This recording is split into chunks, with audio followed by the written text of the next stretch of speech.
Okay, hello again. We're doing another deck review today. This time is the Witch's Oracle. I do love this deck. This is the box it comes in. It's Schiffer Publishing. It is a 45 card Oracle deck. Every card has a magical incantation, which is probably my favorite part. There's the back of it. Stunning artwork, insightful messages, easy to read guide. Yeah, it does. It does have an easy to read guide. I do love the box, magnetic closure, the little ribbons. It's very nice. There was one of those little inserts in here that makes the cards like fit in like tightly, but I don't like those. To me, it makes it harder to get the cards out. So here's your book. There's only 2 pages to each card. That's all you need. In this Oracle deck, the cards are not numbered, but they're in the book in alphabetical order except one spot. Silver box is after skeleton key and skull, and that drives me crazy because I comes before K. But anyway, for each, let's start at the beginning. There's where card meanings start. Let's start at the beginning. We have a little dedication. We have an acknowledgement. We have our table of contents. So it has a foreword, it has an about, it has clearing, consecrating, and charging your deck if that's something you'd like to do. It talks about spreads. It does give you 2 spreads, the witch hat spread and the witch's broom spread. So you can read these for yourself when you buy them. It talks about ways to clear the deck, like sage, charging the deck, many things like that. If it's something you believe in. My cat's visiting us, just FYI. So, here is the witch's hat spread. 6 card spread, current situation, how it came to be, obstacles in your path, positive influence, advice, and resolution. And then here is the witch's broom spread. 6 cards again. You at this time, challenges you face, opportunities, the past, the present, and the future. And then we get into the card meanings. So for every card, there's 2 pages. And it's basically the first page is going to be history on the symbol. So like for the Ankh here, it talks about the Ankh as an Egyptian symbol of eternal life, known as the key of life. Speculation it's an evolved form of the Egyptian glyph for magical protection. In ancient times it was worn with 2 other hieroglyphs that meant strength and health. In modern times it's usually worn as an amulet, a protector, or something that's supposed to give good luck. Serves as an antenna or conduit to the divine. Provides the wearer with protection from the evil forces. So this side's going to give you like history of the symbol basically. Then here you're going to have the meaning of the card. My cat is right. Let's not do that on camera. We don't need to bathe on camera. Okay. The meaning. So sometimes we feel as though we're just going through the necessary motions, and deep inside are wasting away. You've been dealing with some of those feelings recently. It's as if everything has lost its luster and you've fallen down the rabbit hole. Nothing is horribly wrong, but it isn't quite right either. When you are having one of those days, use the energy of this card to turn these feelings around. Hold the card in your hand, stare at the symbol, and repeat the words strength, health, and life 3 times. The number 3 resonates with the energies of optimism and joy, manifesting your desires and clarity. And some of them do have exercises like that, where they'll tell you to like hold it to your heart and say something or something like that. And then here's the incantation. Every card has an incantation, which is my favorite part. So this one is, I am strong and healthy, full of life, free me from the daily strife.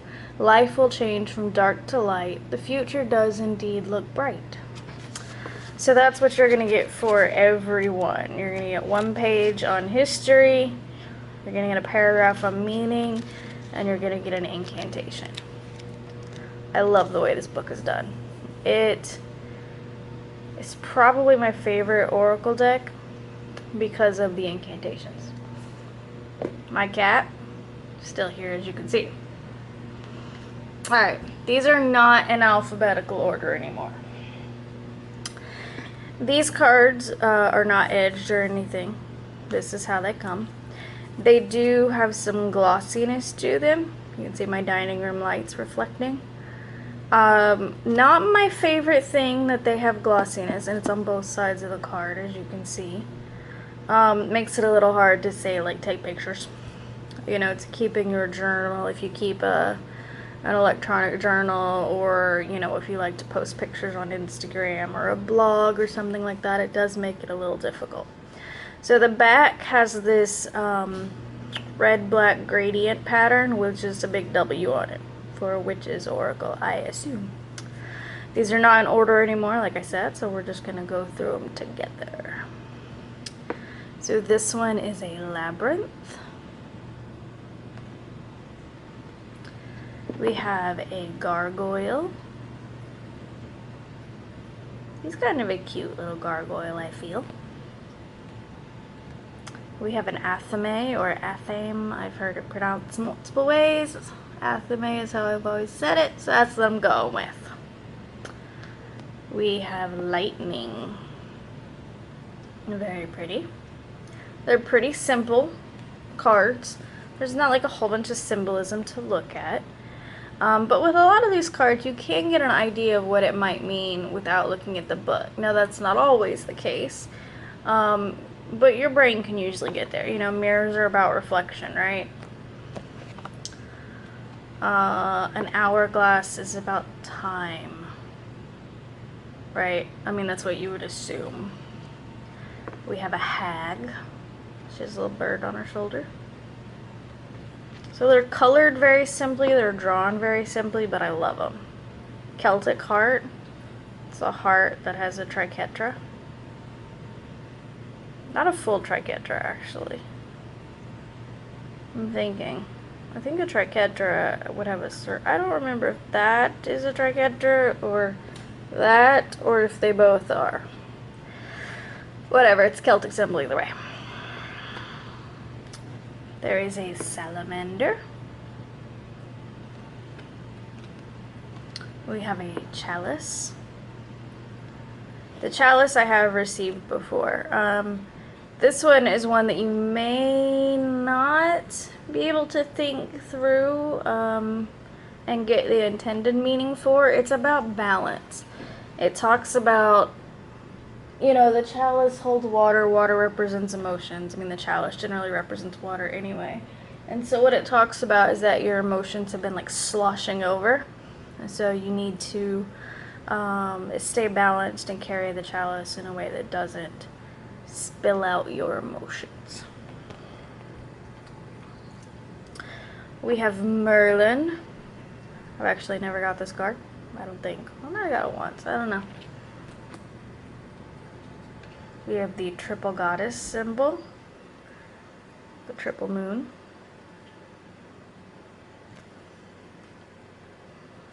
We have a mortar and pestle. This is one I've never got before when I've pulled cards. We have the witch's circle with the directions and the elements coordinated with those directions: earth, air, fire, water.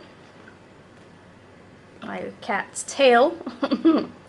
We have the Eye of Horus.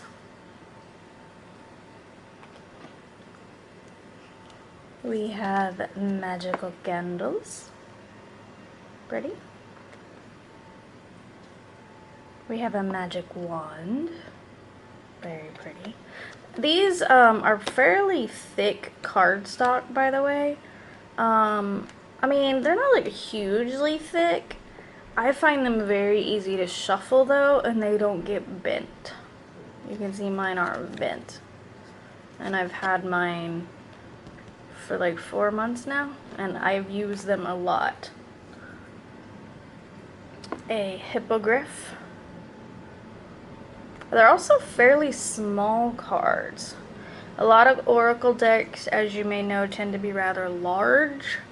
You know, that's... my hand will cover the card, and I don't have the largest of hands. I'm petite. So, hippogriff, they're definitely smaller in terms of Oracle cards. Hell, I think they're smaller than my tarot decks. An Ankh. That's the one we read about. A Besom. A skeleton key. As you may figure out, that one's about unlocking doors. A dream catcher. An owl. A banshee. I find it funny my camera switched to portrait mode with the banshee because it was like, hey, that's a person. A familiar. I love that it's a black cat. A Chinese dragon. I've actually received this one quite a few. I really love this card. A spider. I actually really love this card too. And I don't like spiders, but I've received this one multiple times. A witch's bottle. A unicorn. A witch's hat. A bell.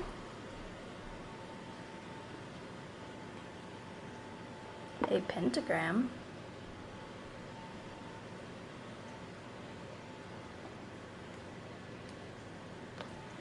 A skull.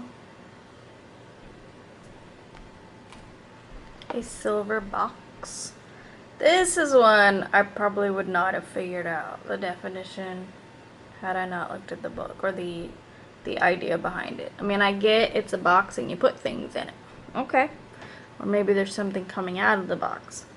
What the intention behind this card is that you have kind of like chaotic thoughts and emotions going on. You have a lot of ideas, and right now they're not productive for you, so put them in this box. You don't want to get rid of them for good. Just put them in this box because you will need them later, so you can access them later. A Merkaba or Merkaba, I don't know how to say it. A crystal ball. A book of shadows. My cat is like really asleep right now. This one. He's like, why'd you touch my tail? A raven. A toad. A full moon. A scarab. Caridwen's cauldron. I don't know, I find that hard to say. It's cauldron, right? A phoenix. A bat. Oh, see, over here at my pile, some of them I've turned different ways now. What am I doing with my life? Alright. A bat. The witch herself, who is on the box and the book. I love the witch card because what its intent is it's a reminder that you are all the power and tool that you need. So, great reminder. Alright. That has been another fun deck review. This time with my cat. Alright, if you have any questions about the deck, you can leave them in the comments below. If you have this deck and you've used it, I'd love to hear your thoughts on it. I don't come across many people that have this deck. I actually bought this deck at a metaphysical shop local to me. That's how I found it. So, alright, I will see you in my next video. I hope you have a wonderful rest of your week. Goodbye.